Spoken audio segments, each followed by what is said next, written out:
Yo, welcome back to the channel, everyone. My name is Brandon, and you are watching the M.O.N Comics Big Five Live, a semi-monthly show now, where I usually would invite comic book content creators, collectors, anyone that we've all met through YouTube on to bring some books to show. But I thought it would be fun now that I've been doing this show for over 2 years now. This is the 27th episode, which is kind of wild to me. I'm going to start inviting back some people. Like, when a lot of people, when you have a live stream with someone, you're like, oh, I'd love to have you back on the show. And sometimes you get so busy or lost, it doesn't come to fruition. So I'm going to start cycling back through some of my guests, some of my friends, and a lot of my guests have become friends just by proxy of what we're doing here on YouTube's and from watching their content and just being nerds. So I've got it's not the Big Five Live tonight. There's what, 6 of us, because now I pay for StreamYard, so I'm just gonna bring everyone on. I'll bring you guys on and introduce them. You all know them probably. If you don't, you can go ahead and check out the description in the video. All the links are there. Please go sub them up. If this is your first time watching this show and you'd like to support the channel, please like, comment, subscribe, all the things. You can also find me on Instagram under M.O.N Comics, where I will get better about posting. I'm just a little busy lately. But let's start bringing my guests up to the stage. Tag team duo. I call them the Bushwhackers. You can call them Jabs, Jay and Baxter's expensive paper. What's going on, fellas? We'll take Bushwhackers. That's fine. We're doing good, man. How are you? I'm hanging in there, Bax. You guys' displays look so nice. That's the hardest part now, is like watching people with beautiful displays. And I'm like, I got a plant over here. It's not worth hanging stuff up. You'll have a display soon enough, right? Soon enough. You guys can come visit whenever you want. I've got a whole basement for my nerds to come hang out in. There's not much draw in upstate New York, but you guys are from Minnesota, so we're pretty much in the same boat, Exactly. So we get it, but you'll get there, man. Just be patient, and it's going to pay off. You'll see. Hell yeah! Welcome back to the show, fellas. Without any further ado, let's bring out the coach, Doug Bakken, the comic collector coach. What's going on, buddy? How you doing, man? We're here. We're doing it. That's right. Sinus infected kids are in bed. I gave them melatonin. They're knocked out. It's gonna be a great. There you go. Great show. That's a win for everybody. Yeah, man. You been good? Getting through it. My wife recently relocated her business, so that's been moving everything around, hanging stuff on the walls, and getting used to the whole new schedule. So, but one day at a time. Can't complain. Yeah. Hell yeah. Love your display too. Here's another nice display because he has bookshelves, and I'm going to have bookshelves eventually. Another gentle giant of the community. I love your bookshelves, James. What's going on, buddy? It's the capacity is being tested. The whole top of it is artist editions. I think there's like 13 of them on top of it, so I'm just waiting for it to implode. I'm doing good, man. It's great to see your face. Good to see you, man. Good to see you. You're looking handsome as ever, dude. I'm trying, dude. I'm getting did gray the every stress day. Put a few more grays in there? You catching up with me? I'm like Luke Skywalker over here, just all around. But I've been buying more lately of, like, when I do go up to my LCS in Syracuse, which is 45 minutes away, I pick up like compendiums and graphic, like stuff that like I will be able to necessitate an entire bookshelf with. So yeah, I've been really having fun reading the Invincible Volume 2 compendium right now. Oh, so and everyone's like, oh, that's where it gets nuts. I'm like, that's where it gets nuts? Did you guys read the first? Yeah, you guys got some crazy stuff coming your way as far as the people that just watched the show. Yeah, it's gonna get pretty nuts. More so than it already has. Welcome back, my friend. Good to have you. Good to be here, and good to see everybody else. Awesome. Let's go with Matt from Empress Comics. Matt, hey, buddy. How you been, dude? You've been just. I'm good. You guys are talking about the grave. What you do is you just don't grow anything, and you cut all of this off. Yeah, you live in the South. Come live in the North. How you do? Come live where it's freaking cold, man. It's 25 degrees outside right now. Yep, you can hang on to that. Yeah, how you been, dude? You're kind of busy, as we're probably here tonight. What's that? You've been kind of busy, as we'll hear from tonight. Yeah, for sure. I've been on the road for 7 hours today. Drove 3.5 hours to hang out with Brian LCS for a couple of hours, and turned around and made a 3.5 hour drive back home. Got here in enough time to eat a peanut butter sandwich, and here we go. That is freaking awesome. American dream. I've got your YouTube video queued up of you and Jeff. How did it feel to meet Jeff finally? Oh, it's good. I mean, it felt like we've already met each other a long time ago because we talk either every Friday, every other Friday, something like that. So yeah, it was good. You just pick right up where we left off. Pressing powers combined. That's fantastic. and I know there was a bit of for the next guest. I know there's a bit of drama involved with this last guest. There was some firing stuff happened. It was the fall.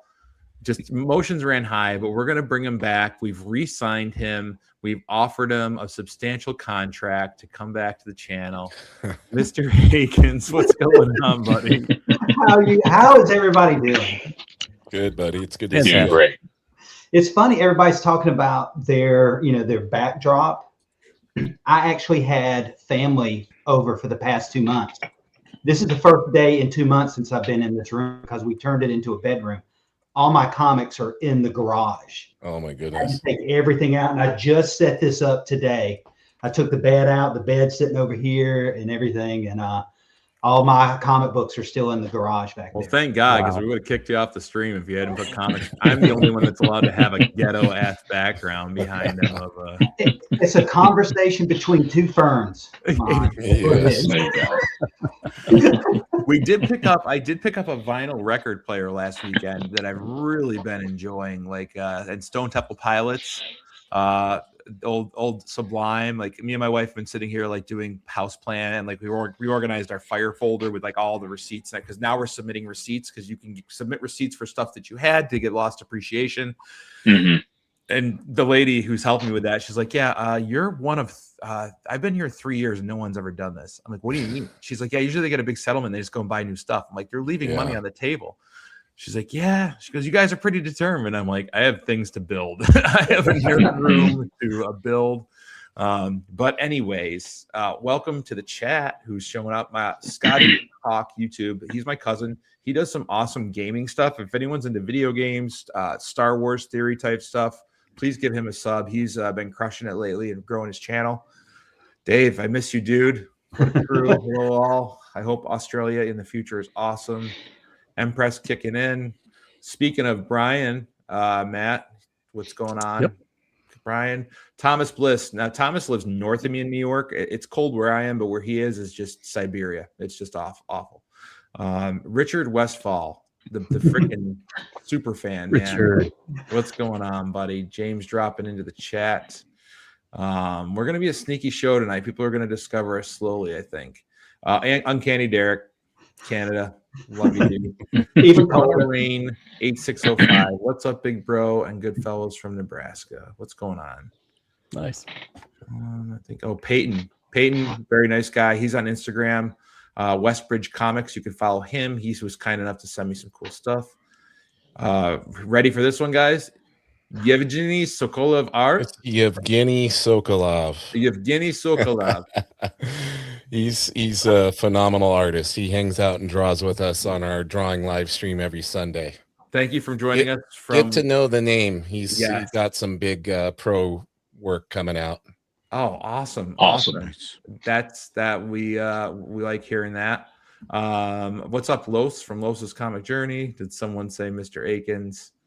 And of course, Peyton. Well, guys, we're here to show some freaking collectibles and comics. So let's just nerd out. I notice it's given me the option to share it to my YouTube. Do you want me to do that, or are we just keeping it on your? Maybe we get some more people drawn in. Do it. I think I'm gonna hit it. Hopefully, nothing blows up. I'm gonna click the button. When I was on the Multiverse Report a few weeks ago, they said YouTube does like it if you stream from multiple locations. Yeah, they seem which I can imagine. It's like only promoting their app more. First time on here, Agent. Put a title on here. Welcome in, dude. Hopefully you see some cool stuff you like. We are going to start. We're going to remove that from the studio. I can tell you that. I am very tech illiterate, everyone. Nope. Is it the Big Five Live, Mon? Is that what you want it called? Yeah, sure, dude. All right. Repeat offenders. Maddie, you're first, buddy. All right. Let's see. Shoot. Okay, I'm not going to show that yet until you say something. I'll start off slow. So everybody knows that I'm a huge Mask fan. I've been the only person that I've ever known that liked Mask up until maybe a year or so ago. And now that they're coming out in the Energon universe, that's made me incredibly excited. But one book I've been trying to find for a year that wouldn't cost me a bunch of money was the Energon universe #1 from last year that had Matt Tracker on the front of it, and ended up stumbling into it. A guy gave it to me for $40, so I only had to pay $40 shipped for that instead of the $85 that everybody else is asking for it. And I'm hoping that the big book that just came out this year, I'm hoping that it ends up being a whole lot cheaper than what it was. But Can I see that again? Yeah, that's what I'm going to start off with. Always Mask. Hold on, guys. Sorry, I was trying to make you bigger within the picture, but I could have done that. There we go. Show that book again. Yeah, now show that book. That is cool. So Mask is involved in the Energon universe? Yes, they have their own book will be coming out. Final order cutoff is I think next week. I did not know that. That's awesome. Mask, Yeah. we talked, big part of my childhood too. Nice. Yeah, Nate over at Hall. Yeah, he was the first one to reach out and tell me the news, and I'd had a really crappy week of work, and I think he told me that on a Friday, and man, that just made the whole week so much better. Yeah. Are we echoing because we're broadcasting from 2, James? Is that what's going on? No, that was happening before. It was? Does someone else have anything on? Nope, it's gone. Someone just slipped their hand up and turned it off, whatever it was. Mm-hmm. It All wasn't right. me. Let's go with the comic collector coach next. Doug, what you got to start us off with tonight, buddy? Well, keeping on the theme of Mask, I was searching for. I'm trying to get the entire volume 1 of Mask because I had 1 or 2 issues as a kid. I think I've only got 1, so now I got to go get everything and reread it. But I came across this thing, and I think Matt will be familiar with it. But it's like a miniature comic book. Oh yeah. Oh, Yep. cool. Yep. I remember those. Yeah, those came with the toys. So anytime Right. you got a toy, that was in the back. But the art isn't. I'm not going to throw it on the floor. The art, there's no compromise. It still looks great. The colors are vibrant. But I mean, this thing is. I mean, I'm not the biggest guy in the world, but this fits in the palm of my hand. So it's literally a miniature comic book. That's super cool, dude. As a kid, I loved those because you'd crack the toy in the backseat of the car on the way Right. home, and you'd grab those out, and it was just fueling your imagination. Right. And if you were like me, when you got a new action figure, if it came with any literature or if you were just playing off of the background they put on the cardboard, I would act out whatever scene was there with all the rest of my figures. So, you got a whole narrative in that tiny comic book to go off of. Oh yeah. So that's your round 1, huh? I love it. Mask all around. Jabs and Baxter. Jay and Baxter are going to be up next. Let's go Jay first. What you got, Jay? Can you hear me? Don't think he can hear you. Can you guys hear me? Now we can hear you. Yes. Can you hear us? No, we can't Nope. hear you. Now we lost. Now we We lost his lost volume. you. We can't hear you.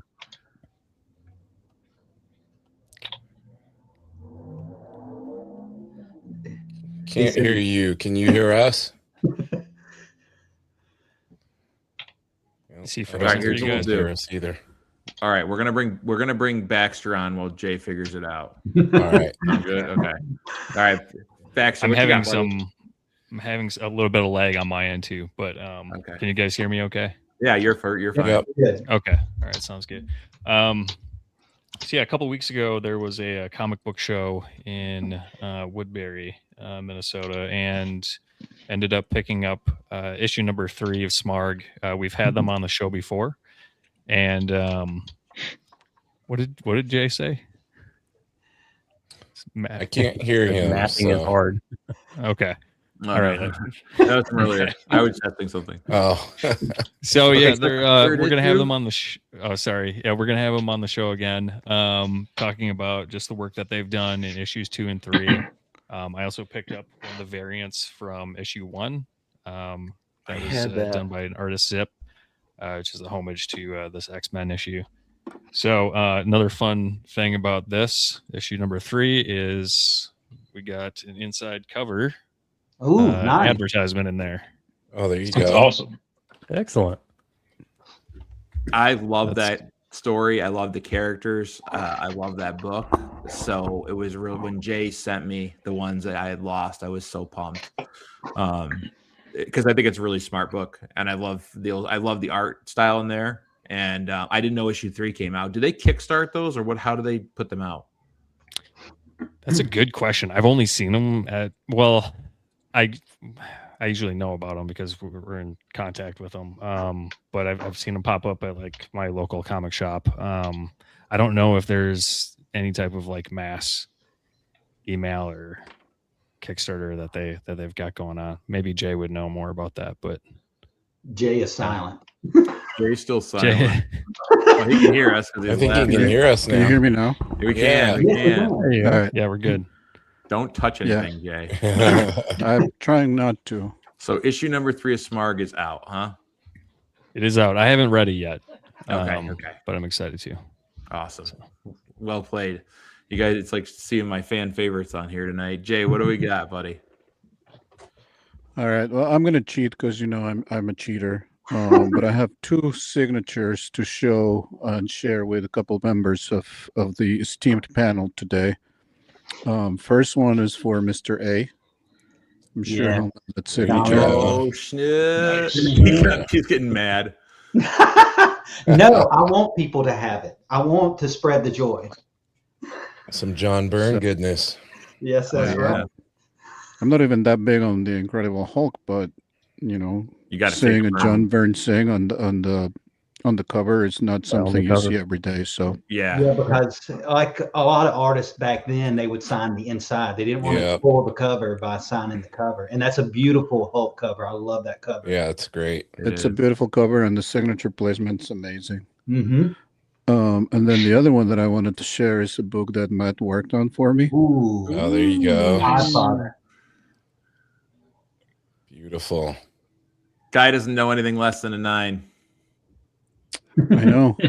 I just wish CGC would get their shit together. Because this is his lab that he originally cracked for me, and it was a 9.4.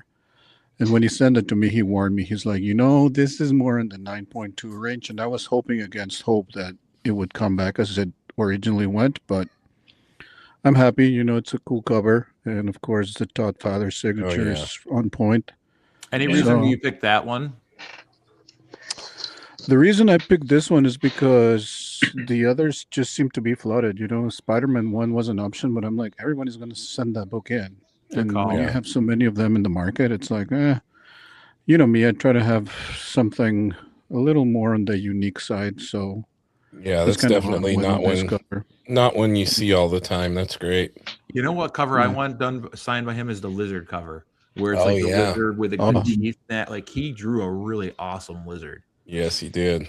Yeah, That one, and which one is cool too? The Mysterio one, where he could see the spy's reflection Yes. on the helmet. Yeah. That's an awesome one too. Yeah. If I would have had those in a decent grade, I would probably send those. But at the rates he was charging, I didn't want to send something that was going to come back as a 6.5. And it's, Yeah, right. Yeah. Mhm. So Well, it's a forever piece, right? You Yeah. keep it.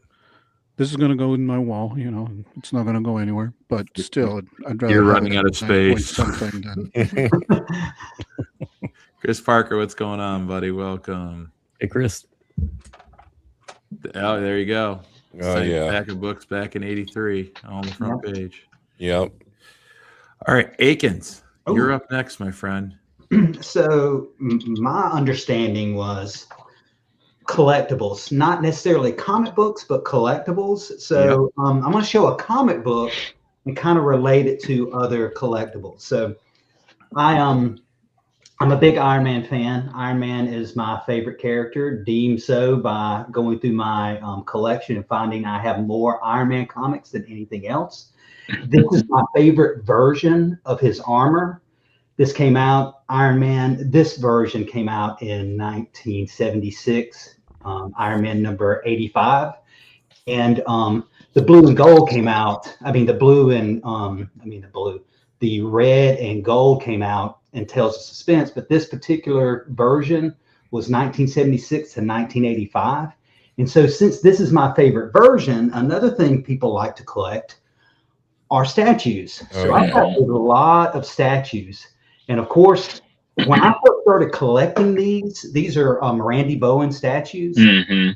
And when I first started collecting these, the first one I picked up was $20. I was like, wow, that's a really great deal for something like this, because the workmanship on these things are awesome. And I'm like, hey, that's great, $20. I'll start picking those up. And the very first one I picked up was a Black Panther for $20. Well, then the next one I picked up was a Vision for $40. And then the next one I picked up was $50. And then the next one I was like, oh, these things are collectible.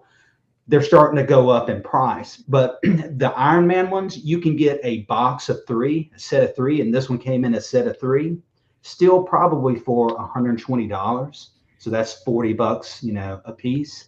So another thing I do is I take the Randy Bowen, and behind it I put a comic book that may relate to the character. And I've got these little cubbies over here. Put the comic book behind it and put one of these in front of it. So another thing I collect are these Randy Bowen statues. That's super cool. So yeah, I love them. And I wish they were still as cheap as they are. They've gotten to where they're a little bit more expensive because there's only 2,500 of these right here. They've got the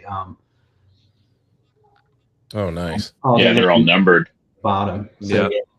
So a little thing to relate from a comic book to something that's a thing I collect are statues. And like I said, this version of his armor is the one that when I was collecting and reading back in the 80s, this is the one that he wore the most often, I think appeared the most, up until 1985 when he did the Silver Centurion armor. Of course, I've got that one too. So I've got a whole cubby that has just Iron Man, and the armors that Randy Bowen did, I've got their first appearance of that armor behind his. So there you go. That's super cool, dude. With those, you know what I like about those is they have the full arms. They're not like just a bust. Yeah. Yeah. Like I always thought those look weird when they I mean, chop some them are off. so big, I get it. But that's cool. And that's the thing. The only one they don't have is a good Randy Bowen one, is a Silver Surfer one, and a Galactus. And the Galactus one, the arms are chopped off, and that's the reason I've never gotten it. I was like you, I don't like the arms chopped off. I like this upper torso with the arms and everything. It looks really cool. Yeah, there's a handful of those. The mini busts like that. There's a handful where there's no arms. Some of them look cool. Like I've got one here. Not to jump ahead, but Marv from Sin City. No, my Moon Knight one is the full 22 inch tall one. But Marv from Sin City, it's cool. Like the details there and everything, but no arms. For this one, it worked. But there are a bunch with the no arms where it just looks kind of dumb. Yeah. Agreed. Well, here's someone that has arms. Oh. I just hired my bodyguard for the night. All right. So first thing for tonight, I picked this up at Emerald City Comic Con. Oh yeah. I feel it's appropriate given the new one just came out this week. Mm-hmm. This is the original from 1976 in super good condition, pun intended. And I got this for only $100. So the guy it was like way under fair market value for the grade it's in and everything. Yeah, super cool. And love the old school treasury size. This is the only original treasury size I have. I have the the facsimile Muhammad Ali Superman. I would like to get the original Muhammad Ali Superman, if possible, because it's one of those just legendary Neil Adams works. Who did the cover on that one? I feel like it's Neil Adams. I know the interiors are John Buscema, I believe. But somebody in the chat can look it up and prove me wrong. I briefly flipped through it, but I didn't look at the credits. It looks like Neil had his hand on some of it. I have a feeling he went in and put his touch on some of the figures in there, but you never know. He was known for doing that. Carmine Infantino did the cover on that. Okay. Wow. Yeah, that's awesome. Yeah, it is awesome. That's beautiful. I love the angle. Yeah. Super cool perspective. That is true. Richard Westphal. First collaboration to see Marvel was Wizard of Oz. Oh yeah. Well done. That's my territory. Frank L. Baum was born a couple towns over. They have like the Oz Fest, and everyone's like, "Oh yeah, Oz Fest is this year," and they're like, "Well, Ozzy passed away." I'm like, "No, it's like the Wizard of Oz." Like they literally Wizard of Oz. Yeah. Wrong Oz. All right, guys, I'm going collectible. Not even going to start with comics. 1986. All right. So this year is the anniversary of two different movies that were big parts of my childhood. The first being Rad, the BMX movie, which is just a fantastic, if you were a kid in the 80s and 90s, like BMX bikes was just everything. And that movie has the cheese, it has Lori Loughlin before prison, it has, just some fun stuff. But the other movie, and James and I actually talked about this when I was on his show, is Big Trouble in Little China. Oh yeah. Nice. 40 this year. So I found these. I'm in a Facebook group, and this guy right here, Gerald Okamura, is the man of 1,000 weapons. He's been in a ton of just martial arts movies. And then you've got Al Leong over here, which is also another prolific 80s and 90s martial artist. I mean, he's just in everything. This was a big movie. I feel old too, Agent. Yeah, me too. This is another one my dad showed me as a kid, and I was just blown away at how crazy it was. It's all in the reflexes. Oh, it sure is. And these were put out on Gerald Okamura's personal webpage. You can buy like signed pictures of his. You can buy like the golden pistols. He had like toy golden pistols you could buy that he has in the movie. And he had two types of skateboards. One was a drawing one, but I just loved this scene because it's the first time the Shang Tsings and are these guys Wing Kong? I'm blanking on it, dude. Now that I'm on the spot, I think so. Well, somebody in the chat will know. Yeah. But no, this I saw this. I couldn't. I used to skateboard as a kid too. So like this, I thought this would be cool to put in the eventual room, hanging up somewhere, because it's thin, doesn't take up a lot of room. But I skateboarded too, Brandon. You're too big for that. Both of us are too big for that. Yeah. We look goofy as hell, but it's good exercise, good cardio. Yeah. Good leg workout. And then someone had sent me that Batman Dark Knight Day One songboard. So I've got a couple skateboards I've kind of been collecting. That's awesome. Super cool. So hey Brandon, did you ever read the Grommets series, Rick Remender, last year? No. You should definitely look that up and grab a trade of that. I'll check it out. What I did, I want to say that the trade Boom Studios did a Big Trouble in Little China series, and it takes off right after where the movie ended and continues on, and it was really cool. I really enjoyed reading it.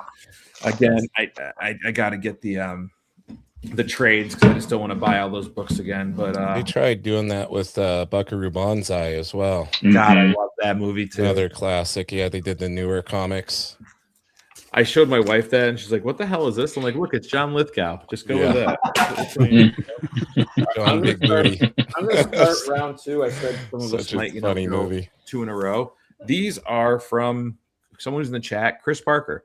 He sent me this a while ago. I hadn't had time to do a mail call, but I thought I would do some like mail call tonight on the show. So the first thing he sent me, knowing I'm a huge Predator fan and that I lost all of these, was the Predator vs. Spider-Man. Oh, nice. Yeah, I don't know if it was 3 or 4 issues. I think it's 4 issues.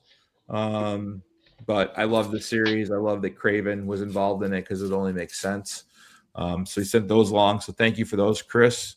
And also a Predator versus Spider-Man. I don't know who the artist on this. Oh, Delgado.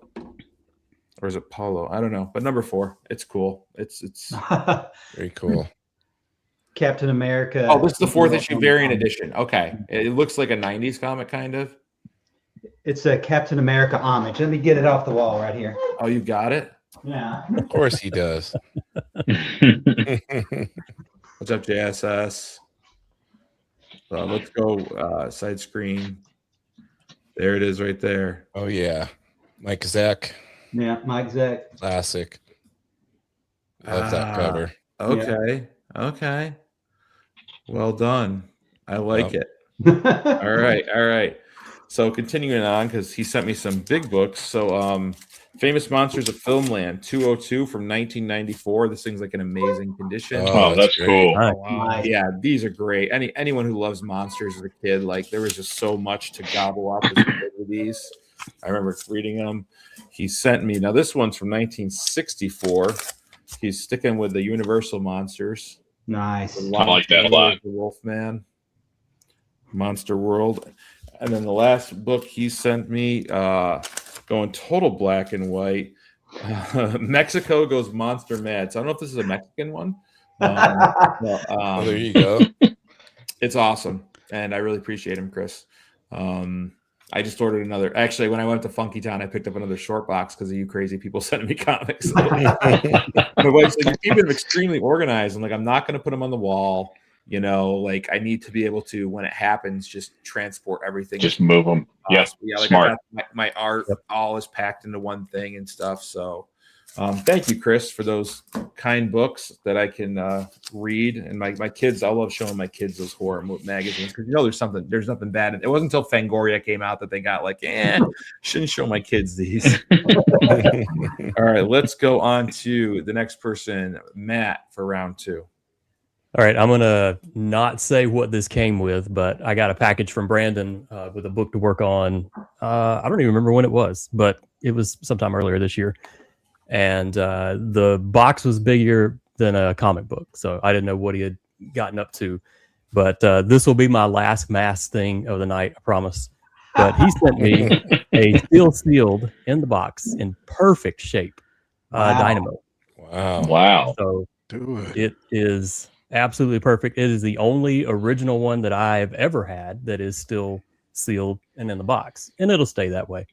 If I want to play with one, I'll just go get another one. But yeah, so this is cool. This stays right over there on top of the X-Men cap. I can't bend my arm that direction, but yep, it'll be out here forever. That's killer. Yeah, That's awesome. Slowly sending pieces out to people from the community and surprising them. So unique. watch your So- mail, people. I've got Big all your question, addresses still. The addresses were digital. I have everyone's freaking out. I'm glad you like that. Mask, big part of my childhood too. Those toys were What was your question, Doug? Well, I was going to say, big question is, are you, since you're not planning on taking that out of the box, are you going to get that graded? No, I probably won't. It's just I don't grade toys as much. I found. Yeah, well, that it's on an appeal to me upswing as much. now.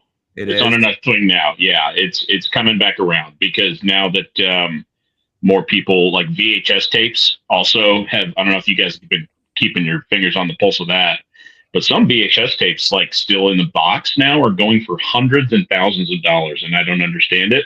Yeah, But if they're graded, sealed, yeah. But if they're graded, add another 0. You know what I'm talking about? It's wild.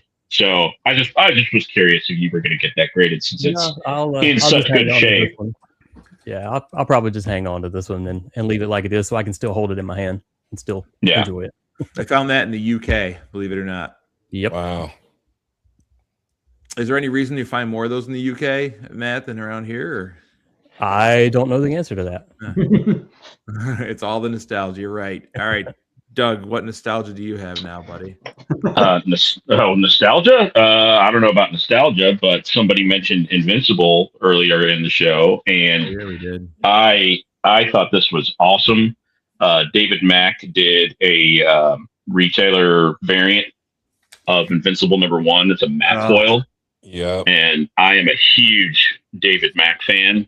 David's And awesome. I saw this, and it's limited to 1,000. I was like, I got to get one as soon as it's available. So I think he had some for sale, like at MegaCon, like he was selling them. But yeah, I mean, I don't have hardly any Invincible books, and as much as I like the show and I've enjoyed Battle Beast, I was like, I got to start getting these. So that's the first one. Show Very that again, cool. please, one more time. Yes. because Oh, absolutely. I'm just a little jealous of that one. I love David Mack too. I mean, rocks it. yeah, he's done some incredible work on Daredevil. He's done a bunch of stuff. But I mean, just Something the way Still with children. I had Yeah. I had all of his slaughter packs signed. Unfortunately, that's awesome. but I got to designed. meet him. He was so he cool. drew all the art that was in Muse's layer on the Daredevil Born Again. Yes, show, that's too. right. He's selling That's right, a lot of 'cause he had those some- at the con. He had some pretty awesome Muse covers as well. Yeah. That's And that fantastic. sweet Echo cover he did, the first Yes. appearance of Echo, he did Yeah. that as well. That's a good one. Well done, Doug. Guess now I figured out with technology I can just go like this, I think, and or not. I was trying to get just Jay. Watch, you know what? I'm gonna get just Jay and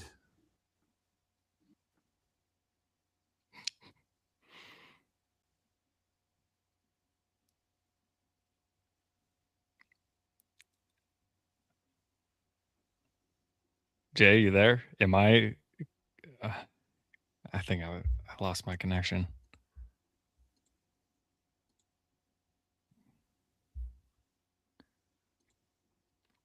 Testing 1, 2. I can hear you. You can hear me? Okay. Mhm. I couldn't hear anyone. Okay, great. I think I'm back now. Like I said, my internet has been garbage. So Hey, it's all right, man.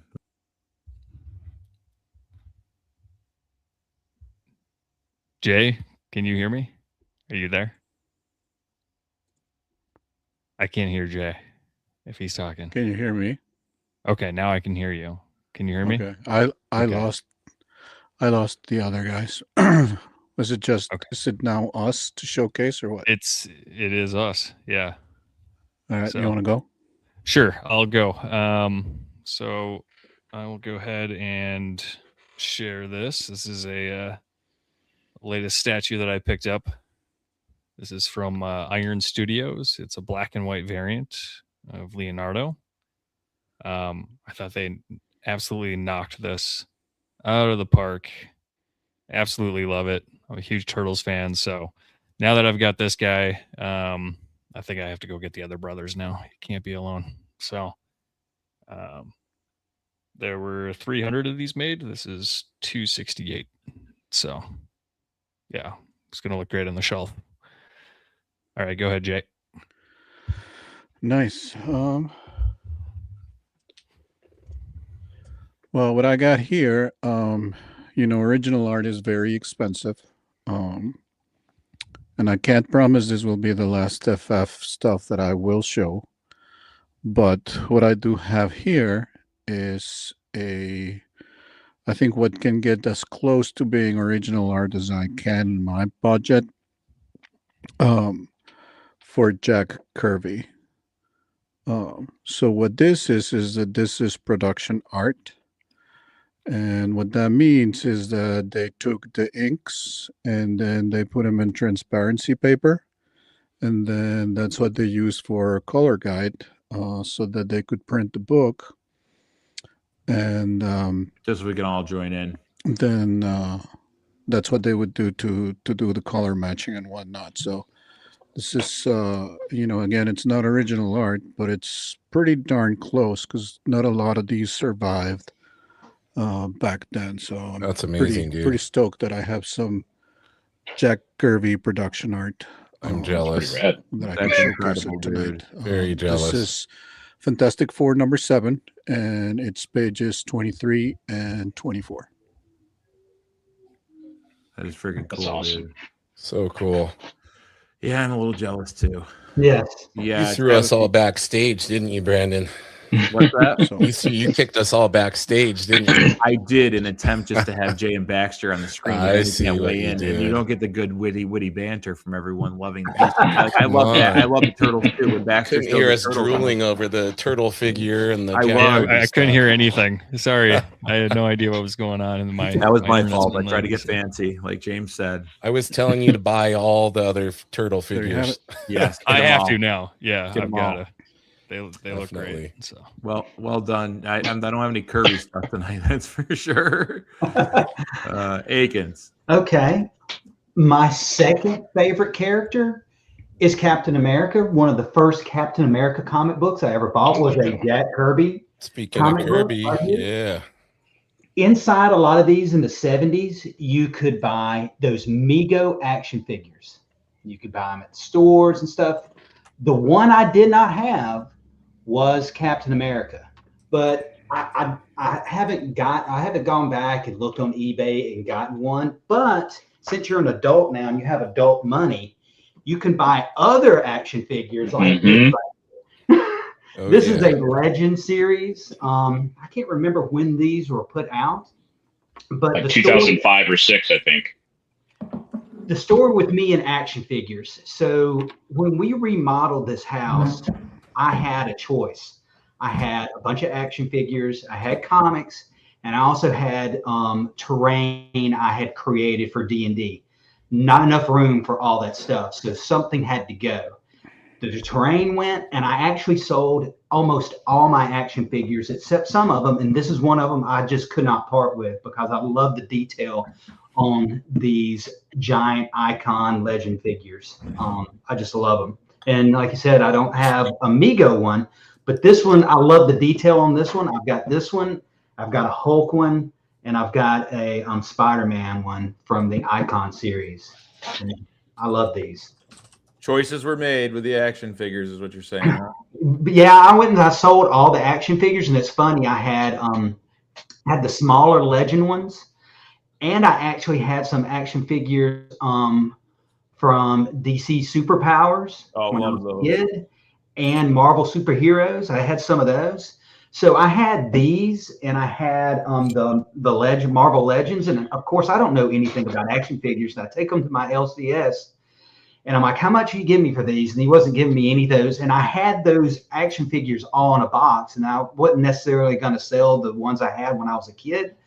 And he was like drooling over those other ones. He's like, "Oh, how about those? How about those? You're going to sell those?" I ended up selling them to him, and basically rolled that money over into comics. So I had a lot of the Marvel superheroes and the DC superpowers ones in there. I think I've got only one of those DC superpowers left, which is a Superman one. But yeah, I rolled over all my action figures into statues. I think all the money I used was to start buying Randy Bowen statues, because I did have these action figures sitting in front of the comics in these cubbies.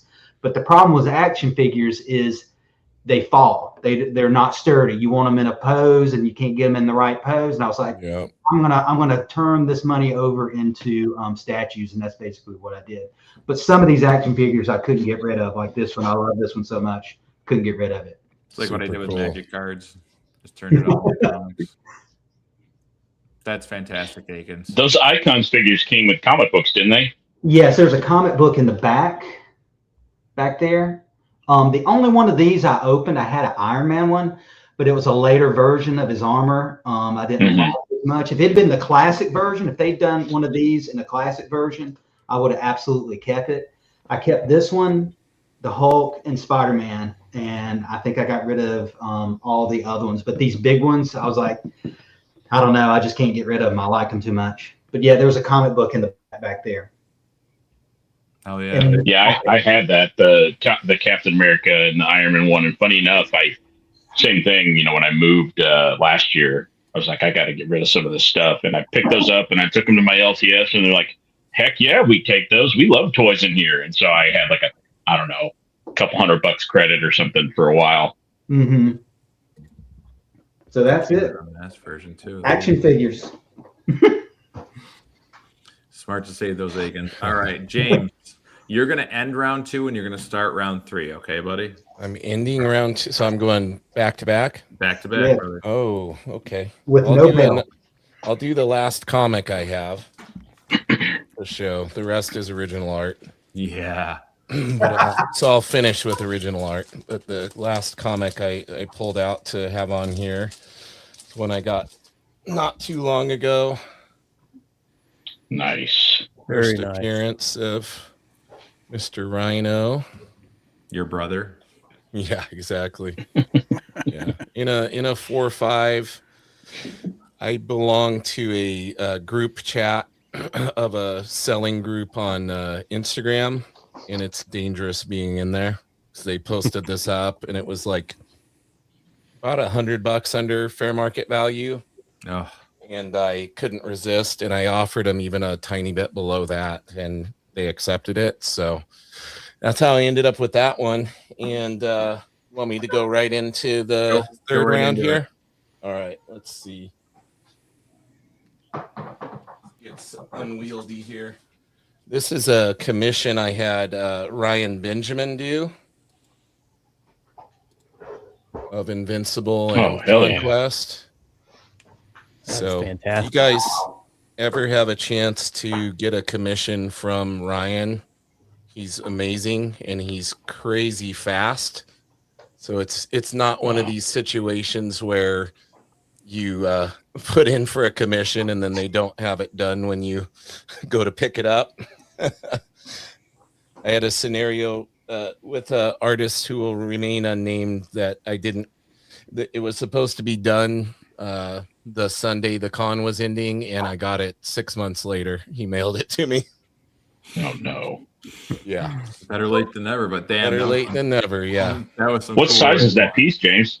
That's on Is that 11 by 17? Yeah, he did it horizontal Okay. on an 11 by 17. Yeah. And That's awesome. Yeah, Ryan's phenomenal. He was mentored by Jim Lee back in the original, old Wildstorm days, and the guy is just like a master. Like watching him draw it's like a piece of art in itself. He's great, and he does a lot of mentoring and helping like up and coming artists and stuff, which is really neat. He That's cool. really puts his heart and soul into it. So always love supporting him when I can. Fantastic. Love the original art. I've got a little cool original art that I didn't know that I was getting in the mail that I'm gonna show nice. off in a bit, but not this time. This time is from Tessa. Tessa is a nerd. Akins and I were, Tessa. Nice. Tessa's great. Akins and I were lucky enough to meet her at Terrificon a couple years ago, and she just like gets right in with the boys, like talking, pressing, cleaning, stories she's reading, art, up and coming artists and writers. Like that girl is so plugged in. I mean, she also I think runs or owns comic book stores. So yeah, I've been trying to get her on the pod because I want to have like a shop owner on. So she would be great to talk to. Yeah, for sure. She was so kind. She did a Whatnot show back in February to benefit my family for the fire and wanted to help out. So I tuned into the show and I found a book that I wanted to buy. I was like, well, I want that. So I'm going to bid on it. And luckily I got it. But she sent me, I didn't even know these were in the package because like I said, I didn't open these, the ones from Chris, my buddy Elliot in the UK, and Tessa. I had these for like a month now and I'm just waiting for a time. But she sent me this. I don't know who did it, but it's a Godzilla foil sketch card. Oh, cool. That's awesome. It's really cool. I'm gonna have to ask her more details on it and who did it, but it's like it's great. I don't know if it's like one of these fake, like it's not a grading company, I think it's custom, but that's still super bad. cool. Love, I'm Team Godzilla, so love that. Sent me an awesome Valentine's Day card. There you go.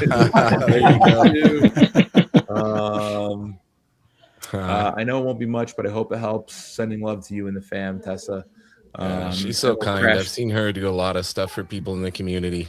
Dude, she's a freaking sweetheart. She's a gem. She's knowledgeable. Definitely, she goes to all the cons. But the book I bought, man, I love these Golden Age books. Adventure Comics, issue 427. I don't think this is Golden Age actually, but it's got a freaking swap monster on it. So you know what? There you go. There you go. I was in, and I think it cost me like $11 that night, and like I can't pay for gas and drive to an LCS and hope to find this book. So thanks, Tessa. When you watch this, I appreciate all the kind stuff you did in sense. And this is like You're awesome, Tessa. Come on, Nerdy Musings. Awesome. Go on with You're gonna have to get Brandon to relay the message, Brandon. I will facilitate this. I will There facilitate. you go. So that is my round 3. Matt. Impressed. All right. So everything else I've got left comes with stories. So I'm going to talk for a while. Earlier this year, I ended up getting a collection from my brother's best friend. My brother's 9 years older than I am. This guy has been my older brother since I was a kid and still today. We just went to a concert 3 days ago together. But he said a couple of years ago that he had, a ton of comics and he's wanting to get rid of them. And I was like, well, okay, whenever you find them, let me know. Well, they've looked for about 2 years and never could find them. So I was like, well, those are gone. Then he sent me a message after Christmas that they found them when they were putting the Christmas decorations up.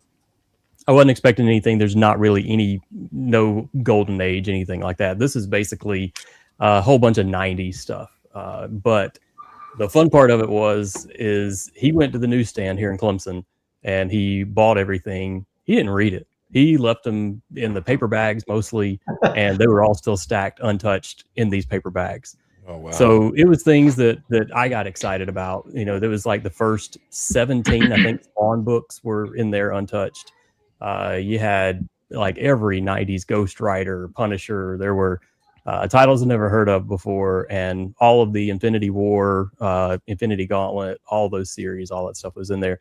So I was really excited about that. But on the top of it, when you opened up this tub, the first thing that we saw was a Metallica comic book. There was actually 2 of them. And my brother, I said 9 years older than me, when I was in like 3rd grade going to school, my brother would make me Metallica mixtapes so I could listen to it on the bus. So I was that kid in a blue jean jacket with Metallica buttons all over. And so I got gloves on for this one because it's got a black cover. But this is what the book is. And so I thought it was cool. So he had 2 of them. He's like, well, you can have one and give the other one to your brother. I was like, okay, well, yeah, I'll clean it up. And that's good. So I didn't open it up, didn't do anything like that. Well, I got home and started working on this one. And he totally forgot that in 1989, he met the band and everybody at bars ended up signing the book. Wow. So in 1989, my adopted brother, Paul, he ended up getting that signed. And so now I have a signed Metallica comic book. I called him immediately when I found it. And I was like, Paul, I need to give you this thing back. He's like, why? And I sent him the picture and he was like, oh, I forgot that I did that. He said, no, it's true. He said, that's fine. I was like, check the other one. Is it signed That's too? amazing, dude. And, he was like, no, it's not. So, but yeah, that's a fun story there. It's a book I'll never get rid of. And it's one that I'll never get graded either because I want to keep opening it up and looking at the signatures too, even though I've got a bunch of pictures of it. He had 2, and he happened to give you 1, and the one he gave you was signed. Yeah, I love it. If I'm ever fortunate enough to visit Matt in South Carolina, that book better not be inside because I'm gonna grab it and run. And you'll never see me again. I hear you. I'll let you look at it. That's why he's wearing the mask. That's the final offer. He's going to have an armed guard. All right. Well done, Matt. Doug, what you got, buddy? Always check your books. Chris Parker said right there. 100%. Always check your books. So it's not original art, but an artist who I have become a huge fan of. His work is just so good. He had a Whatnot show, and he was selling a couple of things. He was selling some like artist-proof prints of his Invincible covers and his Battle Beast #7 cover, but it is Mr. Todd Beats. Oh, my good buddy Todd. Oh, nice. And he then later in the show, after all those other prints were sold, he moved to these. They're like it's not quite like it's like a 6x9. It's kind of a weird shape, but that is a print. But he did sign them all. But we got Storm here, and then good old Megatron. Oh, nice. I claim. Yeah, right. Just got a Omni-Man, one of those from him at Emerald City Comic Con. They're so good, and like So the good. the guy. If you guys don't know, if you're not familiar with Todd Beats, just immediately go look him up after the show Super because good everything person, he he said. does is Yeah. excellent. He's got a really interesting story of how he got into that. I heard on your podcast, James, Yep. but got into being an artist, and just the guy has no quit in him. But my favorite one that I picked up from him Oh, is yeah. Lion-O from Thundercats. Nice. It's just Beautiful. awesome. But yeah, Todd Beats. Don't forget the name because the dude's going to explode. I'm telling you. He's already done. He did a Yeah. Battle Beast #7 cover, and it's I grabbed one. He hasn't shipped it yet because he's been at cons. But when I get it, I will be posting it for sure. Just because it's in arm's reach, I know it's an extra thing, but I grabbed this from him. That's that's double signed. That's Yes. his Battle Beast with Otley's signature. I have one of those signed by him as well from a different Whatnot show he did. I absolutely love that cover. No one makes me want to spend money more than you a-holes. I'm actually going in and adding it to my list of things I need to look up. You want to see me do it again? Oh, wait. Hold on. Wait, right now, or you got one the next one? No. I'm just messing with you. But yes, I'll show you something else you want to spend money on for sure.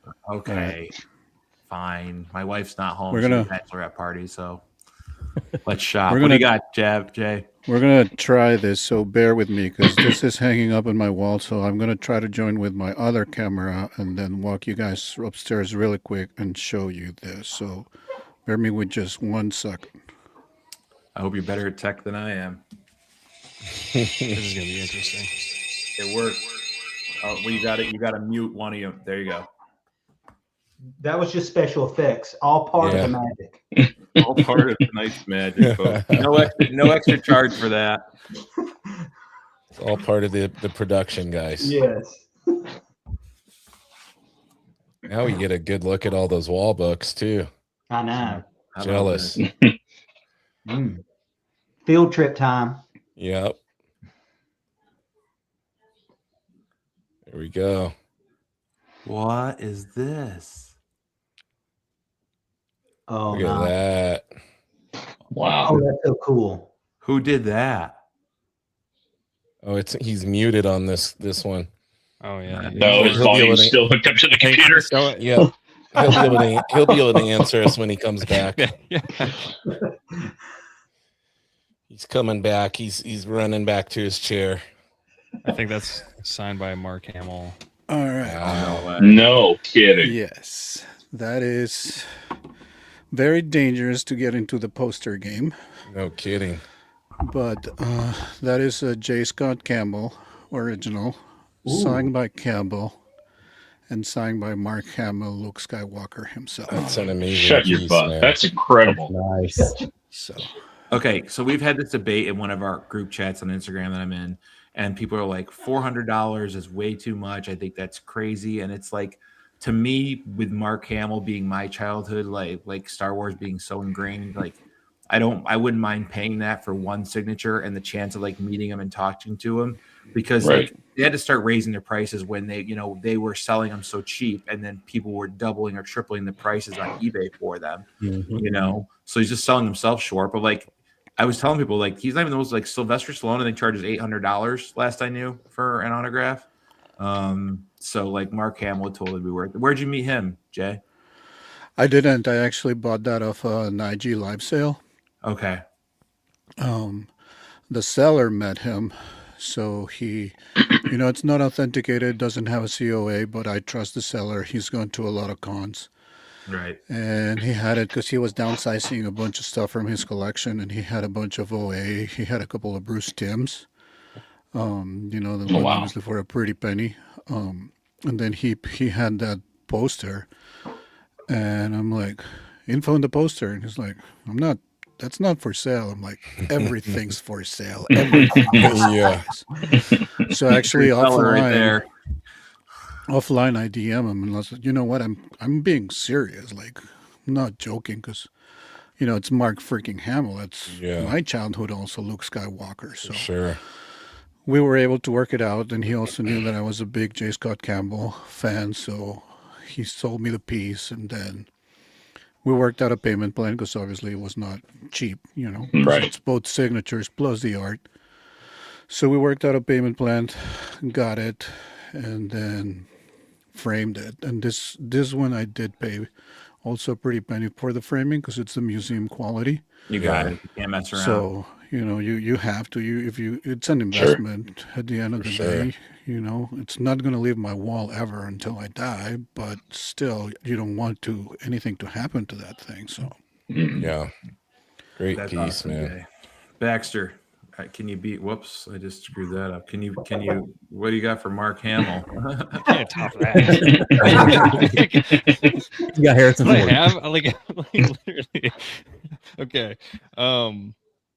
So yeah, that comic book show that I went to, I ended up picking up just a couple of Power Ranger. Hell yeah! Yeah. Nice. Black Ranger with the dragon shield, and then just regular. So Walter Jones is going to be at Twin Cities Con this fall. So I'm planning on having him sign both of those. I know Jay is probably sick and tired of me talking about this, but I ended up I had Amy Jo Johnson sign. It was a New York Comic-Con exclusive Jenny Frison cover, and I submitted that for grading. I absolutely love that cover so much. Like, it's probably one of my favorite. It's going to be one of my favorite covers. I reached out to Jenny to just like see if I could buy the original artwork. Like, that's how much I loved it. Are you serious? Jenny's works. Yeah, awesome. I'm serious. Yeah, and it had been sold, so no luck there. But I've got like eBay searches going just in case someone who owns it puts it up. So Hell yeah, man! so that's the plan there. I haven't gotten that book back yet. I sent it in for grading, so that was back in November, and I'm still waiting. So like I'll text Jay. I'm like, yeah, no updates yet. Just check it like every day. Hey, Bax, do you happen to know Rohan from over at Back in the Game Comics? I don't know. I need to put you in touch with him because dangerous that guy guy- to know. When it That comes guy to is the original art. original art dealer. I'm telling you, he knows keep everything. you up to date with who has it, where it's at. He If it's will posted, facilitate they've made it you public. spending a lot of money and emptying your bank account because if you tell him, he will find it. He will find who has it. Yeah. If He's you're running down ready a to lot. find, do what, Brandon? I was just saying, give he's me- running down a lot of the original Marvel card, original art and stuff. Yeah. And he's like, I had to talk to 10 people to get one good hit, but he loves the hunt. And like if you tell him, like, make sure you have the money ready to go because literally like 24 hours, I found it. It's for sale. Here you go. Like I call him an enabler. I'm in a group on Instagram with him and Colossus Collector, and they're always sending, "Hey James, look at this Invincible page." I'm like, "Don't show me that." They do that with me on Transformers, James. See, That's, all the time. bad enablers. Told you. All right, yeah, get me in touch. I really I'll want that I'll piece get of art. everything to you. All right, yeah, we'll get you in touch with him. He's pretty easy to find. Akins, boom. You're gonna end round 3 and start round 4, Akins. Okay, sounds good. Another one of my favorite characters is the Incredible Hulk. And back in 1982, when this comic book came out, speaking of posters, the very first poster I ever bought was this Michael Golden poster. Oh, sweet. Wow. Mail it in, $2, and you'll get it. So I'm fortunate enough to have my entire collection pretty much since I was a kid.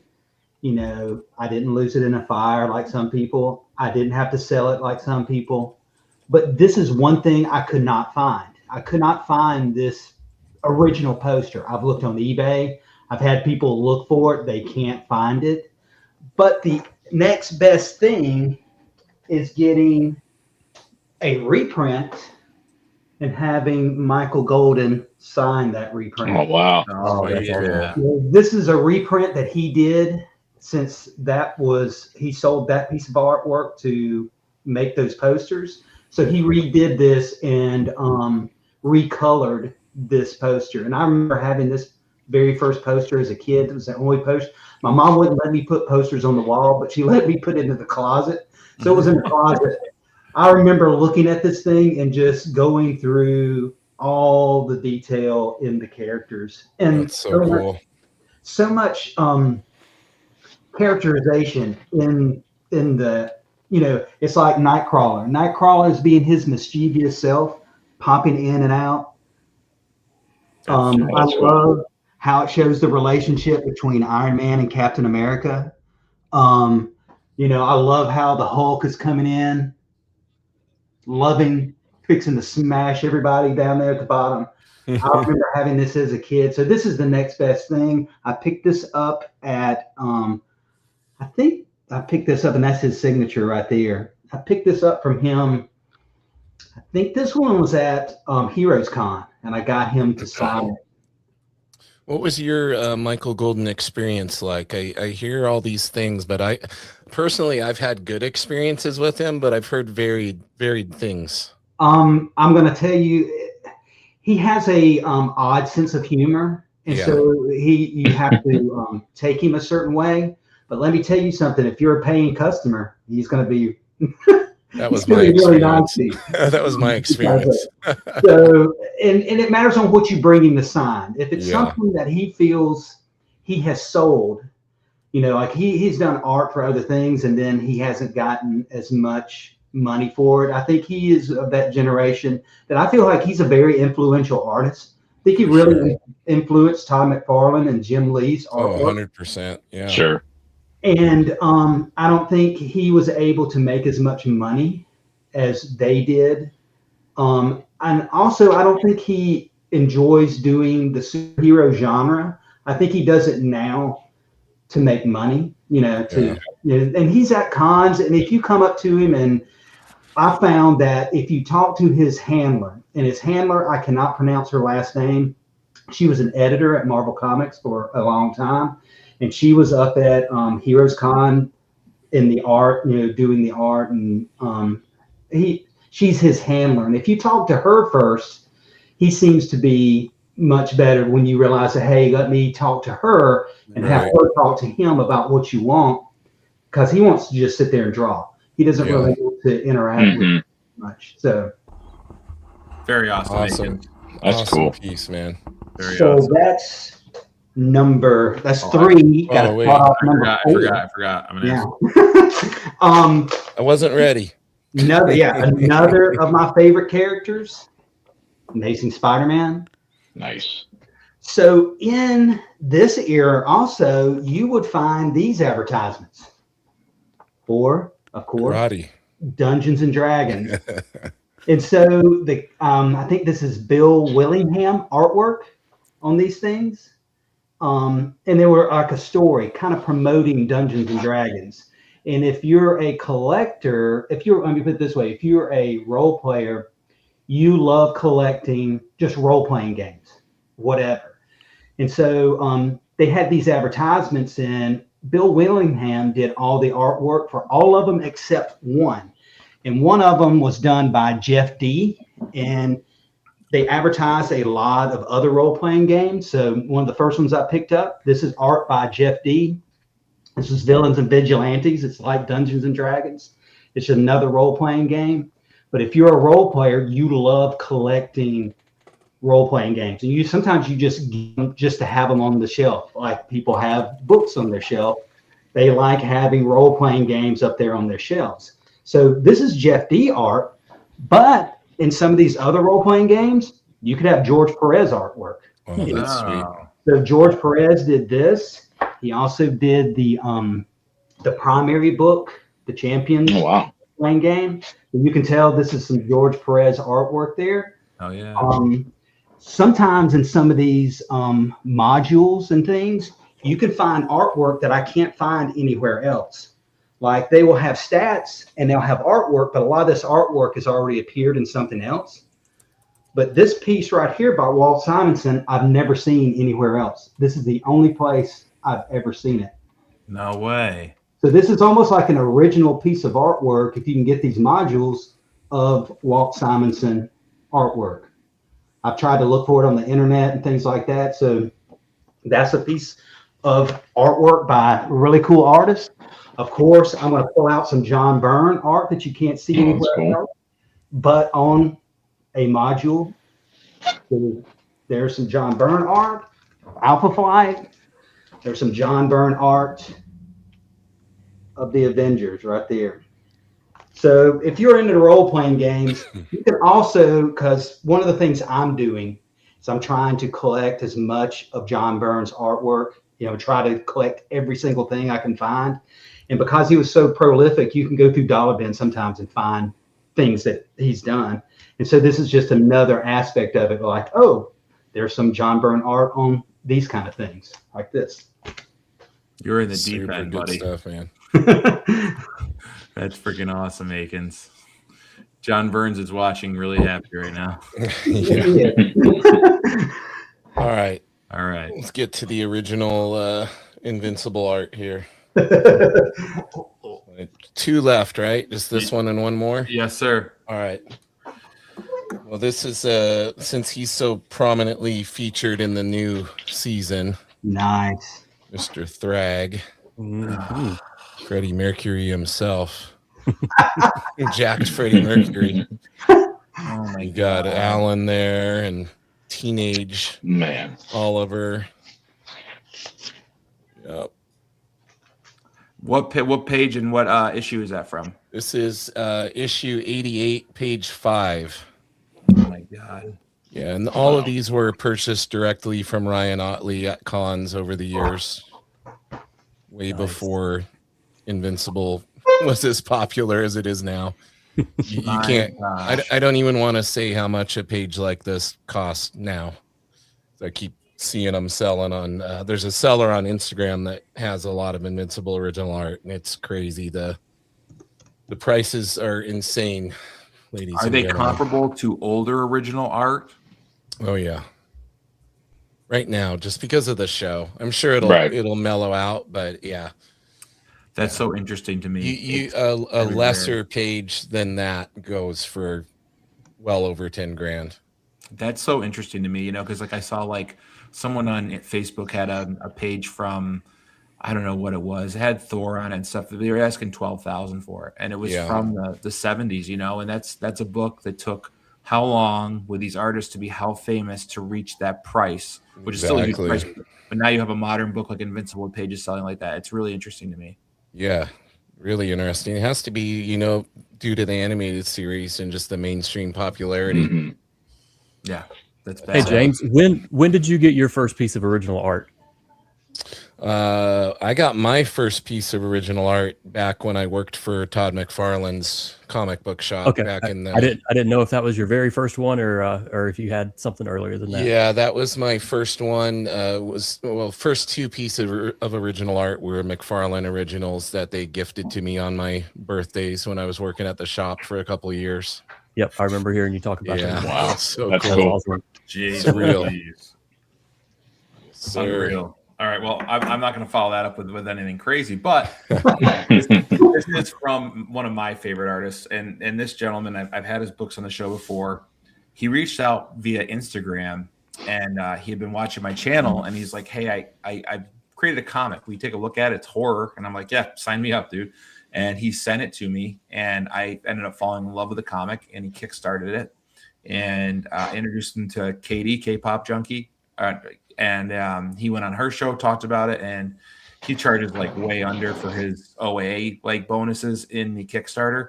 But now he's just doing a ton of he's doing pretty well, what I feel, and I'm really proud of him. And he's just like a super nice guy. And he sent me a bunch of artwork back after I lost. Like I had so much of his artwork, but I always supported his Kickstarter to the highest tier I could because I just believe in his art style. And he said he had to send me. I don't know if you're gonna have to correct me, Elliot, after you watch this. I don't know if I pledged and got this through Kickstarter, but it's gonna be right on our coffee table, and it will tell everyone walking into our new house exactly what me and my wife are about. But it's from the Crypt.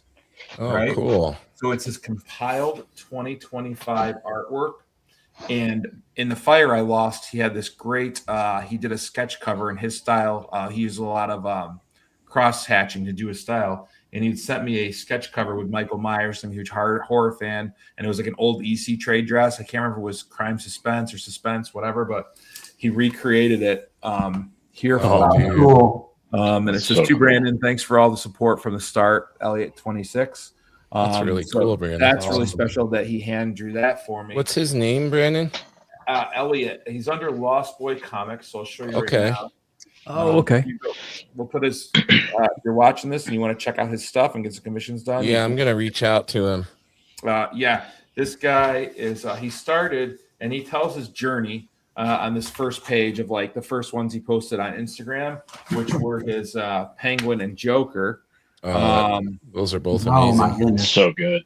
Dude, he's crazy. amazing. And He was just on an episode of People with Issues on Mr. McGroovy's channel. Oh, yeah. cool. He did a sweet interview, so go check out Mr. McGroovy and check that video out. For He's sure. got Catwoman. He's got Vader. So this is just like what a great coffee table book. Wow, Look at the that Spider-Man. expression on the That's Dune. killer.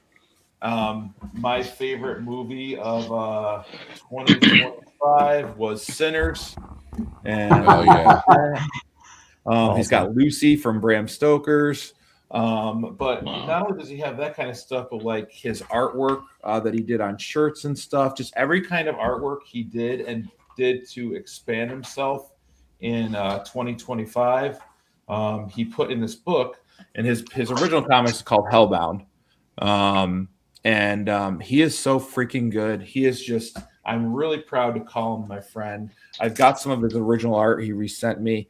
Yeah, He's it's just an amazing beautiful. artist. So if you want this guy to commission anything for you, if you're watching the show and there's any character from any kind of fandom you can think of, I mean, I just showed you a bunch. Sweet Electro, Wow. Little Scarecrow. And Richard Westfall's got the link for him in the Oh, in the chat too. perfect. Yeah, I think I Everybody already jump into it. follow him, but there's so many amazing artists.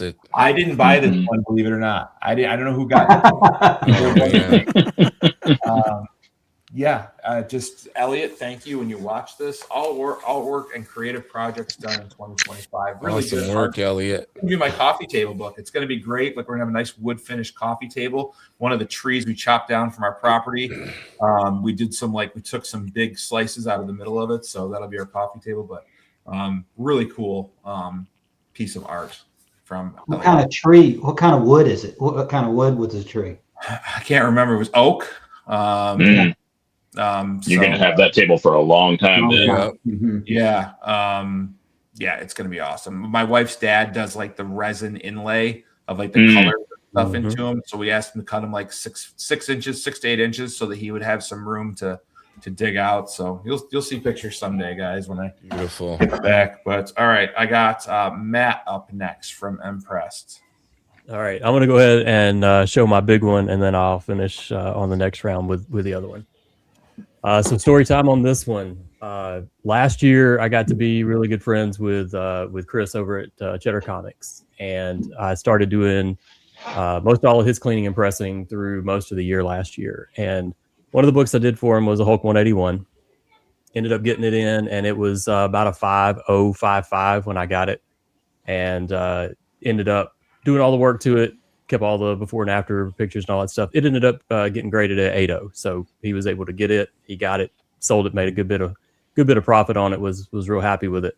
Well, also last year, Chris ended up meeting and striking up kind of a friendship with Todd McFarlane's son Jake, and so I knew there was a relationship there, and I just took it upon myself to reach out and introduced myself to Jake and let him know who I was. And he was like, "Oh yeah, I already know who you are. I know the Hulk 181 you did for Chris." Nice.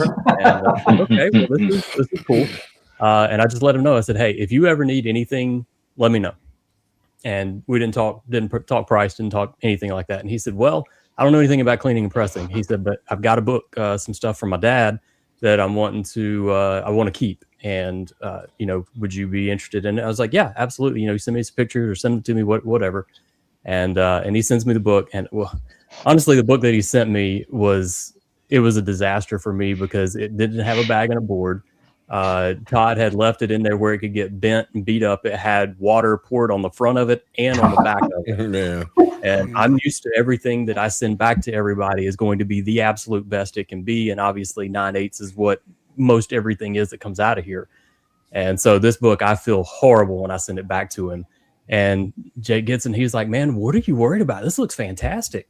And so he was happy with it. It was all great and everything. But what I got in the mail on Monday of this week is the absolute best book I'll ever own. It is a book that didn't cost me anything.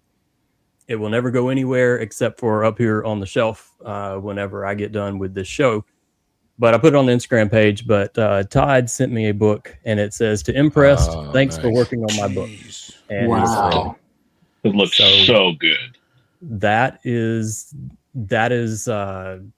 I don't know. That's the greatest thing that's ever happened to me professionally. That I don't know. I kind of run out of words. Right. So But cool. yeah, that's very, very awesome. And I hope to continue working with him through the rest of this year too. Because Jake says, "Yeah, I got to get another stack together and send over to you." Like, send them over anytime. I will get them in. How many? You have a $30 offer from Jay in the chat. Only if it comes with a COA. How many books have you pressed for the Godfather? Just the first group that he sent, so it wasn't a lot. And I think Jake's got a handful. He wanted to get stuff done to take down to CGC for the signing, and so silly me, obviously I didn't know any of this, and I had a Spawn #1, and I talked myself into sending it to CGC for the signing. And about a week later is when Jake and I started talking. So I could have saved myself that $160 or whatever it was at CGC and been just fine. But anyway, yeah, that's cool. That's pretty awesome. I think you made it okay in the long run. Yeah, for sure. That story makes me so happy. Yeah, it's so cool. Yeah, the hardest thing, Brandon, you were one of I don't know how many people knew it. Not a lot of people knew it. And so like this was last I don't know, October, November. I can't remember exactly when they announced the CGC signing, but it was a week after whenever that was. And that's been hard to keep quiet because I didn't know if I could tell anybody. I did, so I wanted to make sure that they were okay with it. And turns out they're okay with it. I showed my wife. All I could do is show my wife. I'm like, "Honey, look at this is Todd McFarlane." She's like, "Great, honey." Yeah. I can't tell anyone, but I can tell you. You respond. And my wife is like, "Is he important? Is he somebody big?" I'm like, "Yeah, he's kind of a big deal." Yeah. Just a little bit. Sandlot with Babe Ruth, the great Bambino. Amazing. Well done, Matt. Thank you for sharing that story on the show. It makes it special, man. Full circle. Doug, what do you got, buddy? Well, another artist that I discovered from our friend James here, your weekly drawing session. Awesome. John Mangello, who John's amazing. Super nice guy. Chat with him a bit on Instagram, but so this is his own. He wrote and did all the art for it. It's called Eve, and it's about Santa Claus, how he met Mrs. Claus back before he was Santa Claus, and then she gets kidnapped, and Santa Claus just goes bananas and just I mean, this thing is gory. I'm going to show you here.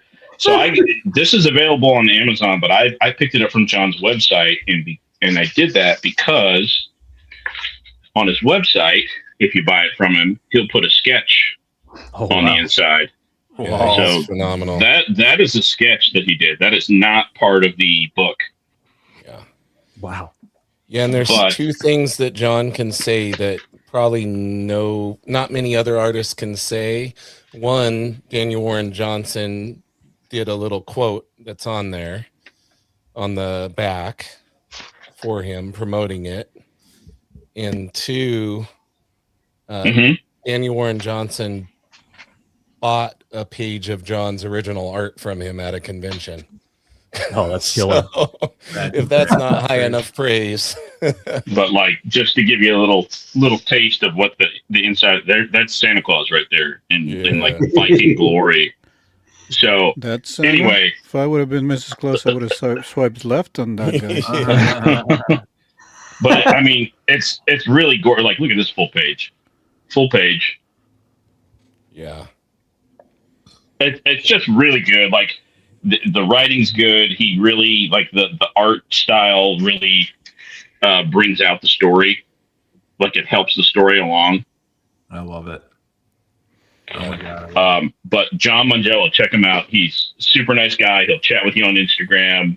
Check out his website. And he did tell me he's got some other stuff cooking. So keep your eyes peeled for that. He does. It's tough to keep all the secrets. Come on, James. And his work is like 10 times better than it was in that book now. It's crazy. Like every week he comes on and draws with us. He just like levels up. It's insane. Yeah, I've been watching it ever since that first show of yours that I saw him on, and I was just like, man, I like that a lot. So Yeah. gotta support the people that you like, or they're gonna disappear. And the fact that he's just a really great person too really tops it off for me.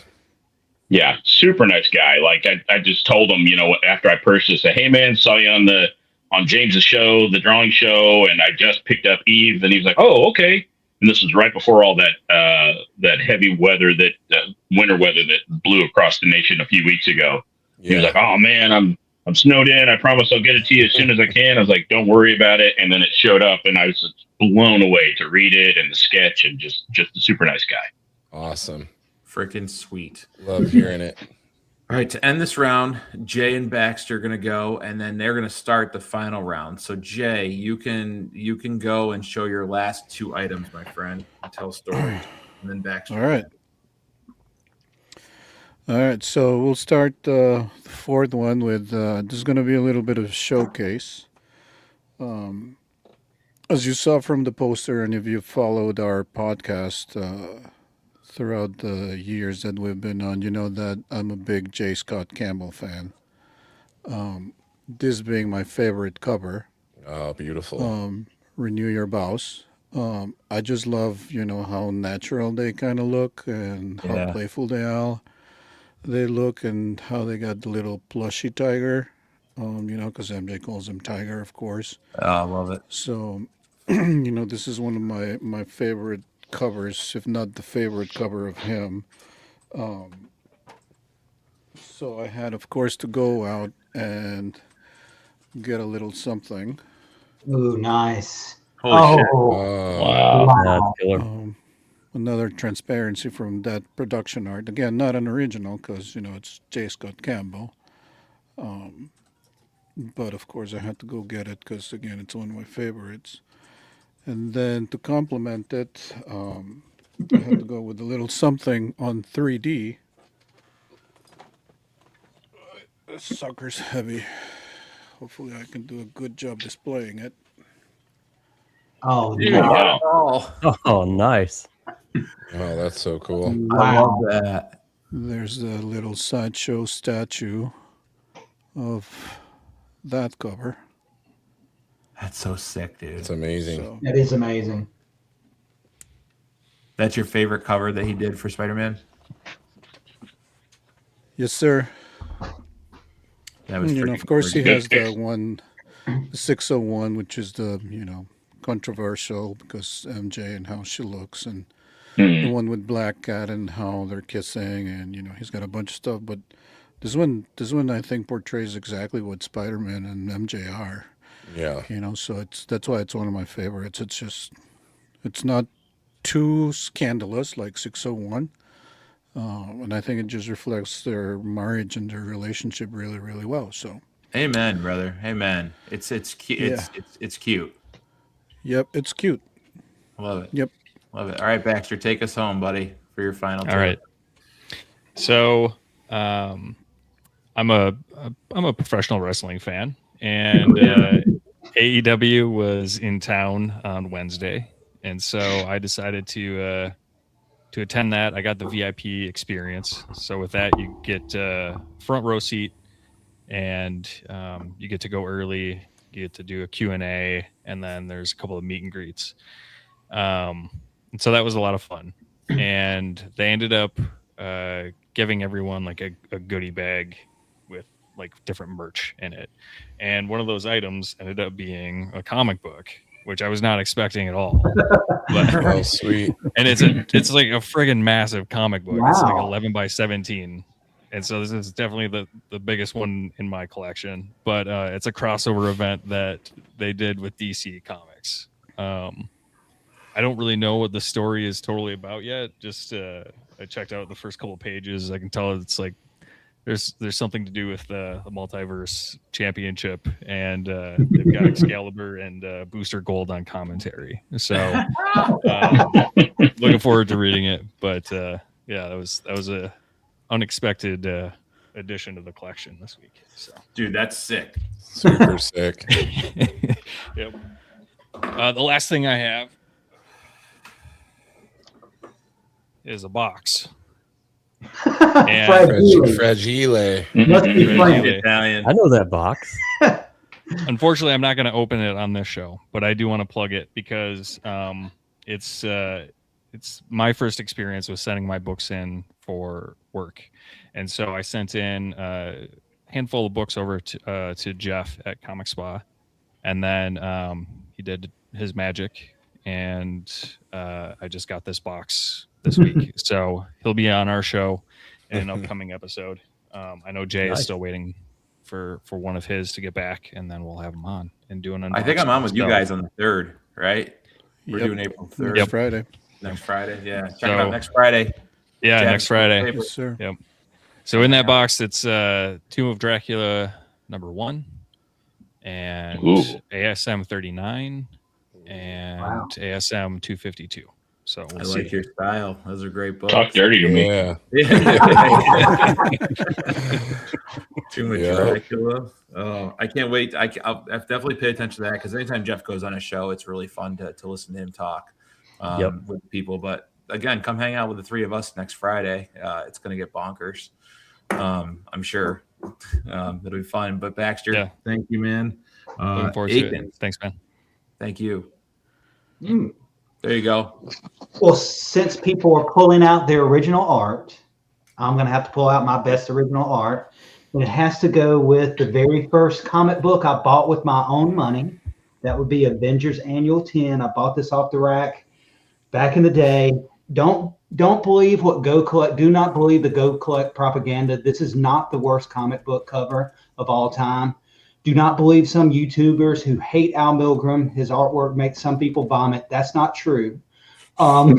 This is my house fire book. The house is on fire. I'm picking this up. But since this book means so much to me, I wanted to get some original art that goes with this.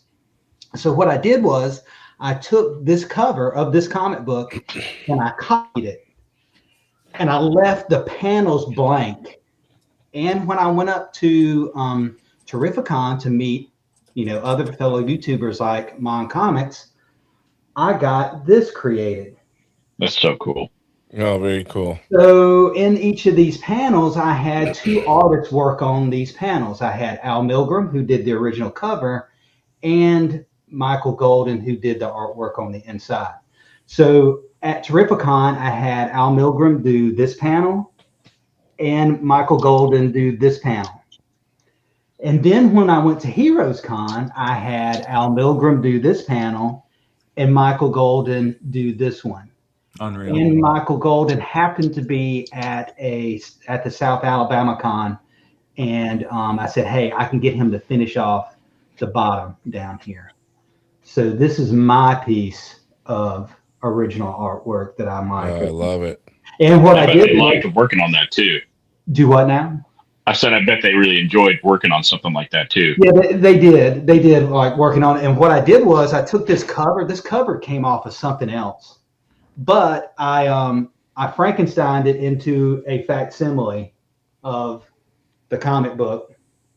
So it's like a new rendition of the cover, and then you can see what the original cover looked like. So I took the staples out, put the staples back in, put it back together, a comic spa type situation. But my next piece of artwork I'm working on, original artwork, is I love Avengers number 221 with all the headshots. And so this is what I want to start taking around and get people to do headshots. My first headshot I had in there is Stephen Butler. Stephen Butler lives in Mississippi, so he's pretty close. And he was at my LCS, and I got him to do this one. What I hope to do is get Michael Golden to do an original Rogue, his version of Rogue right there. I'm going to get Al Milgram to do Firestorm, since that's an original character for him.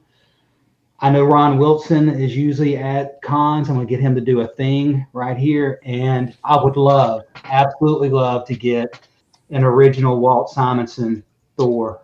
Oh, yeah. As well.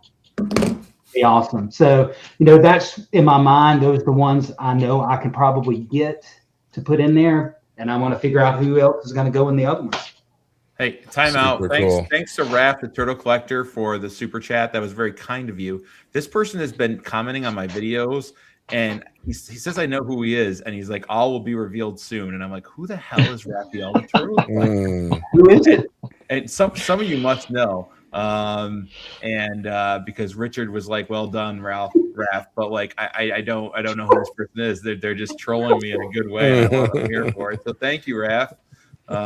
Very nice of you. And Akins, your jam pieces, man, like that's just like a labor of love. That's awesome. And it's almost like it's a souvenir of the places. I can look at this and then I can go, hey, I remember when I was at Terrificon with all the other YouTubers. Oh, I remember being at Heroes Con with all the other YouTubers. So you're right. Original art is expensive. And this was, an expensive piece because each piece was, at least $100 to $200 each panel. But I feel like it was worth it. I would have spent that on a souvenir. And this is something that you did. It's a one of one. Nobody else has one of these, and I feel like it was worth it. Especially if I save up during the year and go, hey, this is when I'm going to get some original art, and have something like this other one that I can continue to carry around and add to as I go to each one of them. Find somebody new in there.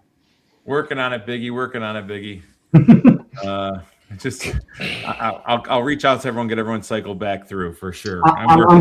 I'm sorry that he didn't give more money because I was on the panel and my racking. Oh man, crack me up. Yeah, my ex-coach is on the panel. I'm sorry for everyone out there. James, what are you rounding us out with, buddy? Again, a big boy page. So this won't be a spoiler for anybody that's watched the animated show. This page I feel is very special because there's a running gag in the book about the Mahler twins always, arguing over who was the original, and who's the clone and all of that. So this is after they end up all getting blown apart, and he is the final original Mahler twin until he clones another one of himself, and then the argument starts back up. Oh, I love it. Yeah. What page? What issue 24, page 20. Wow. Full splash page. Banger splash page. Mm-hmm. Oh my god. And that's when Otley used to sign his name Wya, W-Y-A, because that's how his little nephew said Ryan. It was Wya. That belongs in a museum. That's a classic. Yes.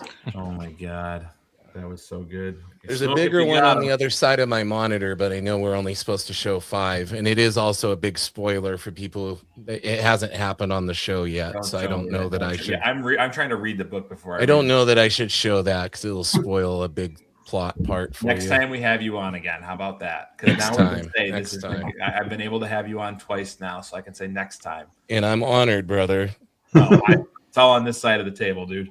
For sure. Okay, my last book.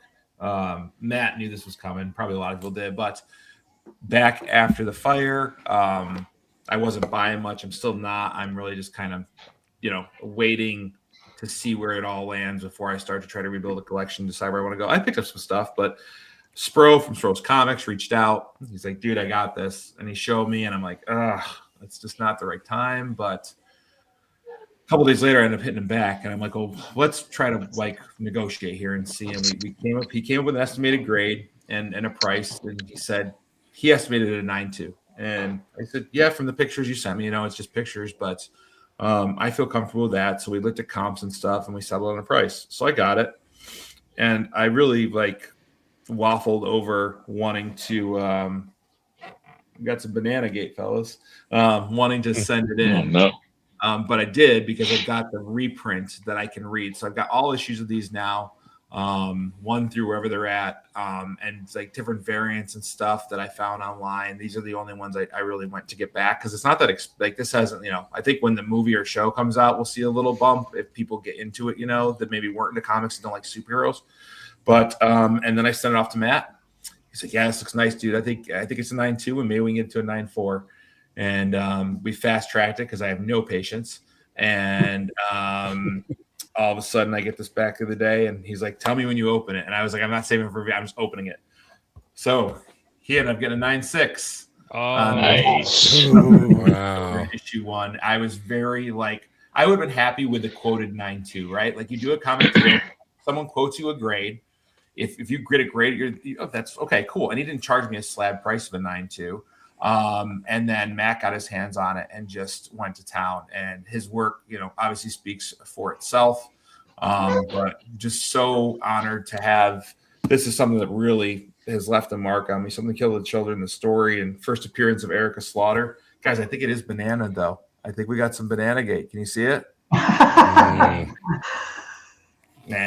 Yeah, it's just books at the end of the day, but really cool. Really grateful for Matt for putting his all into it as he does every book. And I was this is one book I could say this is a 9.6. Like this makes sense. Like when you're trying to figure out CGC grading, like I see the couple things that would bring it down from a 9.10, let's say 10 or 9.9 to a 9.6.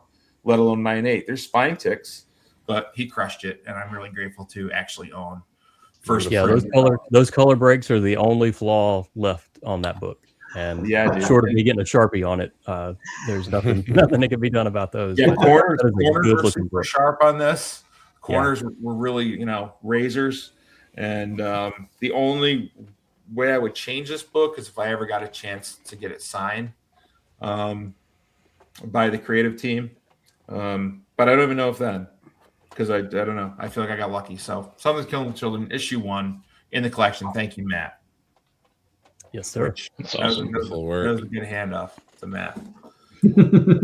So my last one will tag team off of the previous McFarlane book. I've gotten to where I'm not going out getting a short box every time I go to a different comic book store in a different state or whatever I'm doing. I'm out of room. So I'm purging an awful lot of things that I have here. I want every book that I have on the wall, every book that's in the cabinets, in these cabinets over here. I want every book to have a story. I want it to be something that is special to me.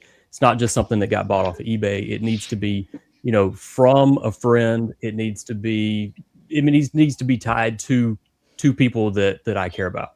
So what I ended up doing was over last year, Comics Curing Cancer.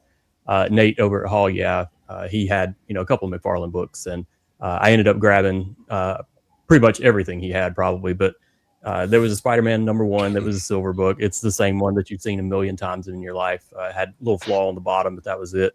So I got it fixed up, and in talking with Jake, I ended up talking to him to say, hey, can I send this out to you? And if you ever have a chance to get it signed, could you do that? And he's like, absolutely, man, send it out. And that's what he was sending back to me when he sent the other book that was signed by Todd. But so I have one that's signed to me. The other one was signed to Impressed. And now I have this one that's signed directly to me from him. Beautiful. And so that's cool. That's one from Nate. This is a book that I'll hang on forever. And I've always liked this cover, and I've always liked the white signature. So I got lucky, and that's cool. This is going on the wall as well. Super cool. Yeah, that looks good That's too. awesome. Yeah, it does. Matt, I want to ask you, when you and Jeff were walking around MegaCon, did books just flatten as you walked by them, like magically, and like spine ticks ran for their lives? And what's funny is me and Jeff. So we hooked up all day Thursday, went to MegaCon, and then Friday we ditched the con and we just hung out together and went to a couple of shops up north of Orlando. We realized at the end, and he even posted up on the YouTube page, that we never talked about books at all. We didn't talk about working on anything. We didn't talk. It was crazy. The whole 2 days passed, and we were just talking about life and talking about, this, that, and the other. Of course, we were looking at comic books, obviously, but We just forgot to talk shop the entire time. So that was That's fun. awesome. Not like you don't talk to him all the time, anyways. Yeah, that's true. Well done, Matt. Doug, I'm gonna let Doug go, and then Jay's gonna show one more thing. Jay requested to show one more thing. So, Doug Bakken, what do you got for your last one, buddy? All right, last one. I did. I was on Valentine's Day. I was the guest of Rob and Chris on Only Slabs.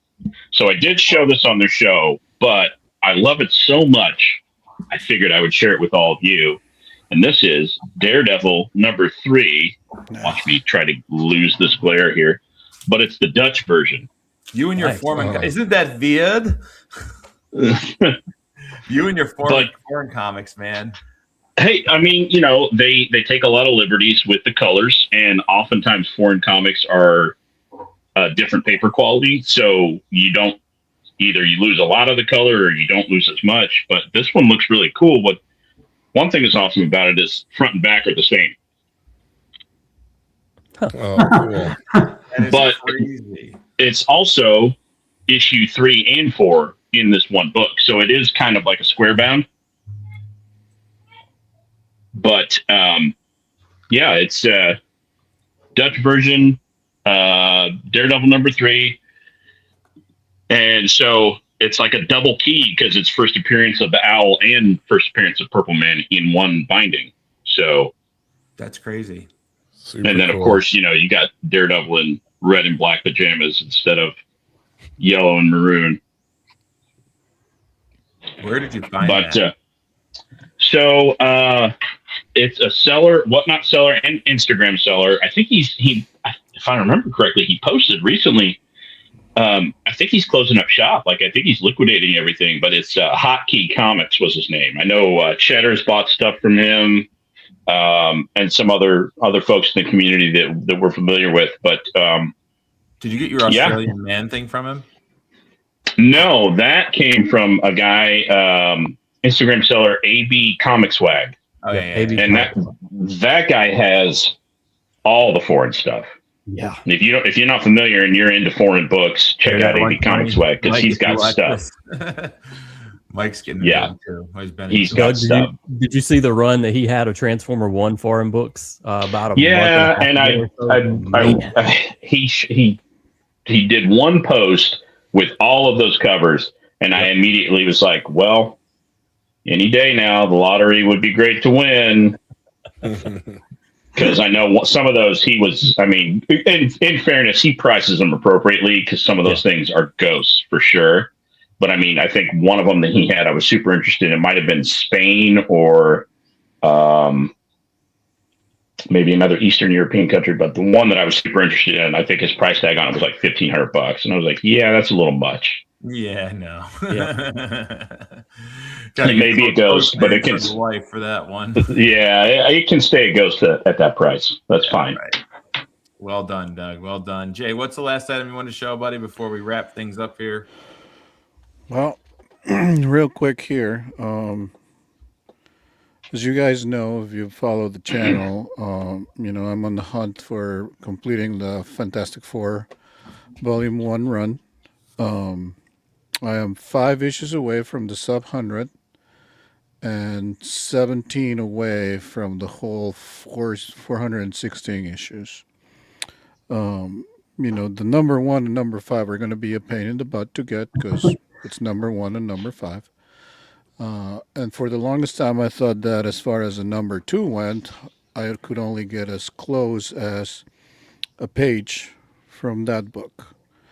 I got this from a live sale. You know, it was super cheap. It's just 1 page. And I'm like, why not?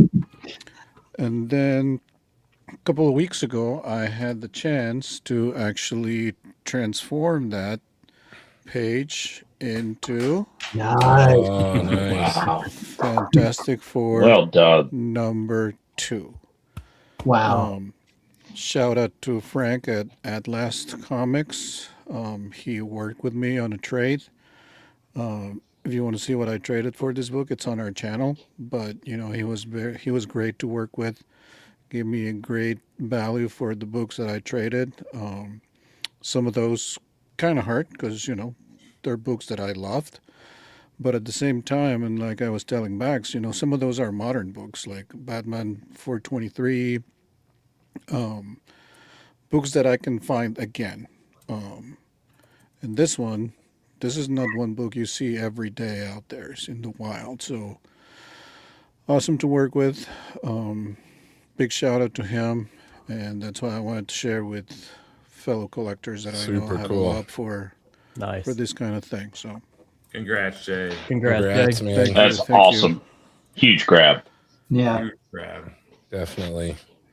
thank you. Well, Thank you. gentlemen, Thanks for we're having closing us. on 2 hours. I think that was pretty successful. Ooh. I've got a whole list of stuff I need to go buy while my wife is at her bachelorette party tonight. I hope she never watches my stuff, really. So, haha, honey.